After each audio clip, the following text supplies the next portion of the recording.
On le sait, le climat politique entre l'Algérie et la France est, disons, tendu. Et dans ce contexte, les mots, ça compte. Ils peuvent très vite mettre le feu aux poudres.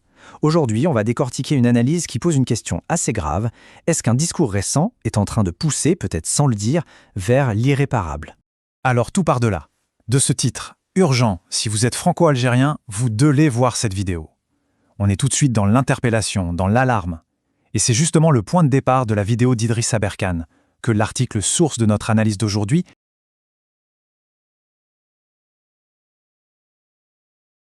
a décidé de déconstruire, phrase par phrase, pour en comprendre la mécanique. Bon, pour commencer, l'analyse s'attaque au cœur du réacteur. Quelle est l'affirmation centrale, la pierre angulaire de tout cet argumentaire qui se veut si alarmiste?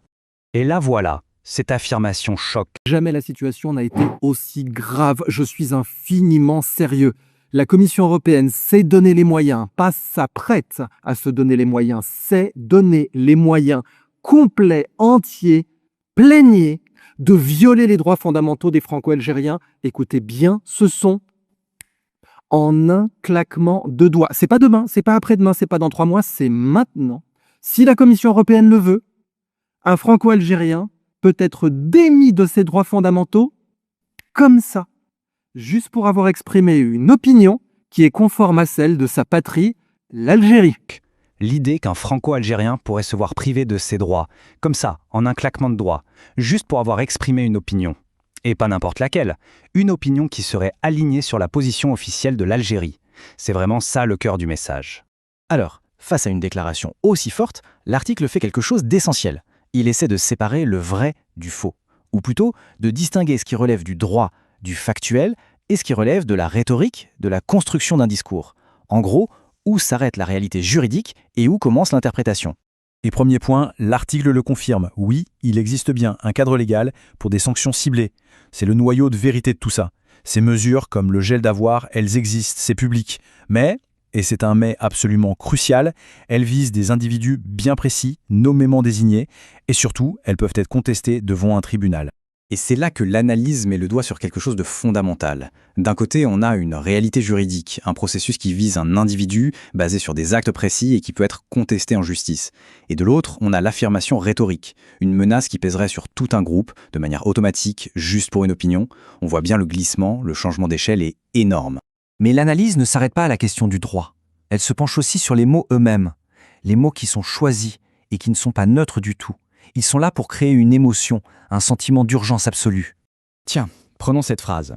C'est maintenant, pas demain, pas après-demain. Vous entendez?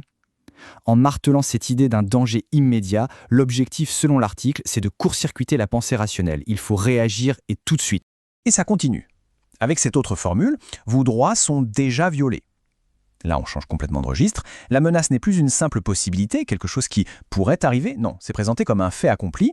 On n'est plus dans la prévention, mais dans la constatation d'une agression qui est déjà en cours.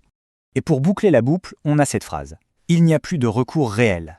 D'après l'analyse, c'est la touche finale. Le but est de fermer toutes les portes de sortie légale, institutionnelle. Parce que si on admet que le droit ne protège plus et que la justice est inutile, eh bien, quelle option reste-t-il? C'est une question qui est laissée en suspens, mais qui s'installe dans les esprits. Donc si on met tout ça bout à bout, l'article arrive à une conclusion assez forte. Il estime que l'effet combiné de ce langage, c'est de construire ce qu'il appelle un état de siège mental. C'est une formule intéressante. Un état d'esprit où la peur se mélange à un sentiment de puissance retrouvée et qui finalement prépare le terrain pour une action qui pourrait se situer en dehors du cadre légal. Ok, mais l'analyse ne s'arrête pas à l'étude des mots.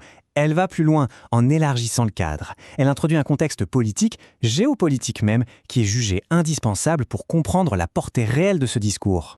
Ici, l'article met en avant des prises de position bien documentées, un soutien à la position marocaine sur le Sahara occidental, une promotion du modèle marocain, des liens professionnels avec des entités marocaines. L'idée de l'analyse n'est pas de porter un jugement sur ces opinions, mais de montrer qu'elles ne sont pas isolées. Elle dessine une sorte de ligne directrice, un fil conducteur. Et la conclusion que tire l'auteur de l'article, c'est que cette rhétorique alarmiste sur la situation des Franco-Algériens, eh bien, elle ne peut pas être complètement déconnectée de ce contexte. Elle s'inscrirait dans un discours plus large, un narratif qui, lui, s'aligne sur des intérêts stratégiques qui sont historiquement en opposition avec ceux de l'Algérie. Et tout ça nous amène au point final de l'analyse, à sa conclusion et à son avertissement, le plus grave en fait. Le risque de ce que l'article nomme l'irréparable. Alors forcément, la question qui vient à l'esprit, la plus sérieuse de toutes, c'est est-ce que tout ça, c'est un appel direct à la violence? L'article la pose très clairement. Et la réponse, elle est tout aussi claire. Non.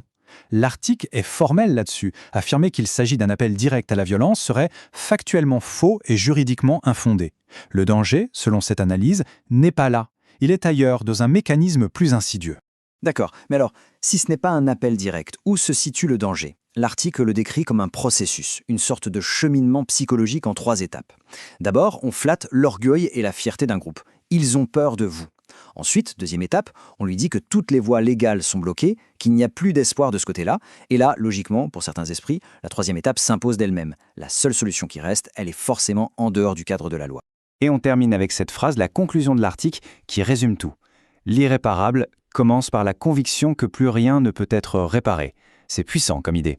Le vrai danger ne serait donc pas dans l'appel à l'action lui-même, mais dans la destruction de l'espoir. Dans la destruction de l'espoir. Dans la destruction de l'espoir. Dans l'idée qu'il n'y a plus de solution possible. Parce que, quand on est convaincu que tout est déjà cassé, l'envie de tout briser pour de bon peut devenir très forte. C'est une réflexion, je trouve, assez profonde sur le véritable pouvoir des mots.